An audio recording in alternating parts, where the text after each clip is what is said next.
ડભોઈમાં SSC અને HSC બોર્ડની પરીક્ષા આજથી શરૂ। વિજ્ઞાન પ્રવાહ ધોરણ 12ના 2 સેન્ટર, સામાન્ય પ્રવાહ ધોરણ 12ના 3 સેન્ટર, ધોરણ 10ના ડભોઈમાં 5 સેન્ટર, થુવાવીમાં 1 સેન્ટરમાં બોર્ડની એક્ઝામ શરૂ।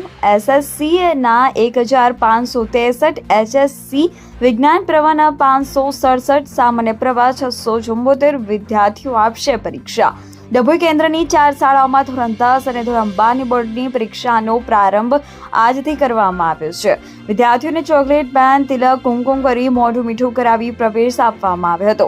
માનસિક તણાવ વગર દિવ્યાંગ વિદ્યાર્થીઓ માટે પ્રવેશ દ્વારા નજીકમાં જ ભોયતળિયાના વર્ગખંડમાં બેસવાની સુવિધા ઉપલબ્ધ કરવામાં આવી છે। જ્યારે ડભોઈની દયારામ સ્કૂલ ખાતે વિદ્યાર્થીઓનો ઉત્સાહ વધારવા માટે સોનલબેન સોલંકી, યોગેશભાઈ પટેલ આગેવાનો ઉપસ્થિત રહ્યા હતા।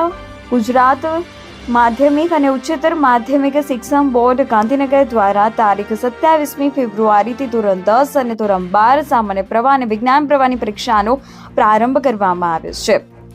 જેમાં ડભોઈ મહાદેવિયા સાર્વજનિક હાઈસ્કૂલ, દયારામ શારદા મંદિર હાઈસ્કૂલ, નવપત હાઈસ્કૂલ, પંડ્યા હાઈસ્કૂલ ખાતે આશરે 1200 ઉપરાંત વિદ્યાર્થીઓ પરીક્ષા આપવા શાળાઓમાં પહોંચી ગયા હતા, જ્યાં તેઓને શાળા સંચાલકો દ્વારા ચોકલેટ, સાકર, તિલક, કુમકુમ કરી મોઢું મીઠું કરાવી વિદ્યાર્થીઓને ફૂલ આપી પ્રવેશ આપવામાં આવ્યો હતો। આ ઉપરાંત એસએસસી પરીક્ષામાં તથા ધોરણ 12ની પરીક્ષામાં જે પરીક્ષા કેન્દ્રો ખાતે પરીક્ષા યોજનાર તેવી બિલ્ડિંગો અને બ્લોકોની આગલા દિવસે ચકાસણી કરવામાં આવી હતી। પરીક્ષા આપતા વિદ્યાર્થીઓ માટે પ્રત્યેક પરીક્ષા કેન્દ્રોના વચ્ચે વિદ્યાર્થીઓ પરીક્ષા આપી રહ્યા છે।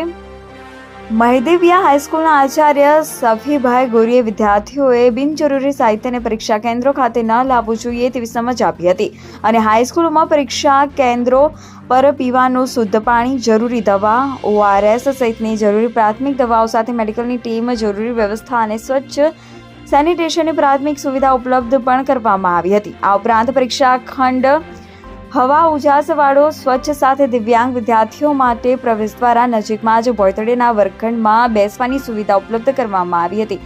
આજે પ્રથમ દિવસે પરીક્ષા હોવા વિદ્યાર્થીઓ અને વાલીઓમાં ઉત્સાહ જોવા મળી રહ્યો હતો।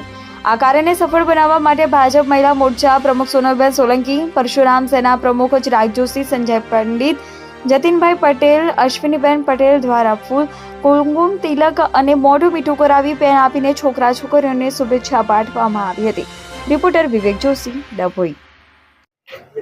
આજરોજ 10મા અને 12માની બોર્ડની એક્ઝામ શરૂ થઈ રહી છે, તો અમારા ડભોઈના ધારાસભ્ય શૈલેષભાઈ મહેતા એમના માર્ગદર્શન હેઠળ આજરોજ અમે અહીંયા સ્કૂલના વિદ્યાર્થીઓને ફૂલ અને ચાલનો કરી અને મીઠું મોં કરાવી અને પેન આપી છોકરાઓને શુભેચ્છા પાઠવી છે।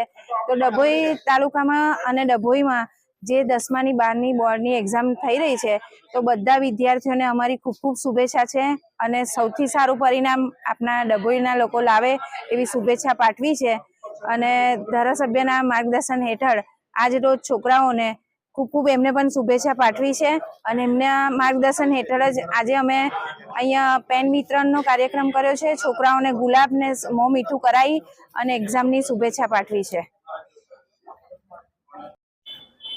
જી ઓકે। આજરોજ તારીખ 27/2/2025 ને ગુરુવાર એસએસસી બોર્ડ પરીક્ષાનો પ્રથમ દિવસ પાલી દ્વારા વિદ્યાર્થીઓને ઉત્સાહભેર શ્રી દયારામ કેળવણી મંડળ સંચાલિત શ્રી અમૃત દયારામ શારદા મંદિરમાં એમને પ્રવેશ આપવામાં આવ્યો। શાળામાં 20 બ્લોક 600 વિદ્યાર્થીઓ આજરોજ પરીક્ષામાં પ્રવેશ મેળવી લીધો છે। એમાં બ્લોક નંબર 1માં 4 વિદ્યાર્થીઓ દિવ્યાંગ છે, એમને પણ પ્રવેશ મેળવી લીધો છે અને શાળામાં જે વિદ્યાર્થીઓ પ્રવેશ મેળવ્યો છે તમામ વિદ્યાર્થીઓને મંડળ અને શાળા પરિવાર તરફથી હાર્દિક શુભેચ્છા પણ આપવામાં આવી છે તથા શાળામાં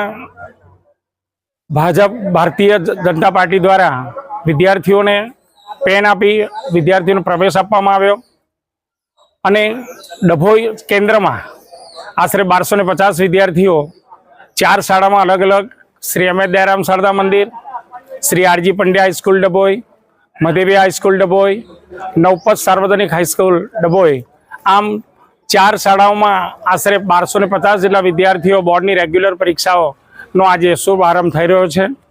વિદ્યાર્થીઓ પણ એમને ઉત્સાહભેર જે તે કેન્દ્ર પર મૂકી અને પોતે ઘરે જવા માટે ગયા. આમ સમગ્ર કેન્દ્રમાં વિદ્યાર્થીઓ પ્રવેશ મેળવી લીધો છે અને વિદ્યાર્થીઓ ઉત્તરોત્તર પ્રગતિ થાય એવું દયારામ કેળવણી મંડળ પ્રમુખ શ્રી દીપકભાઈ ભોયવાલા સાહેબ તથા શાળા પરિવાર તમામ વિદ્યાર્થીઓને હાર્દિક શુભેચ્છા પાઠવે છે.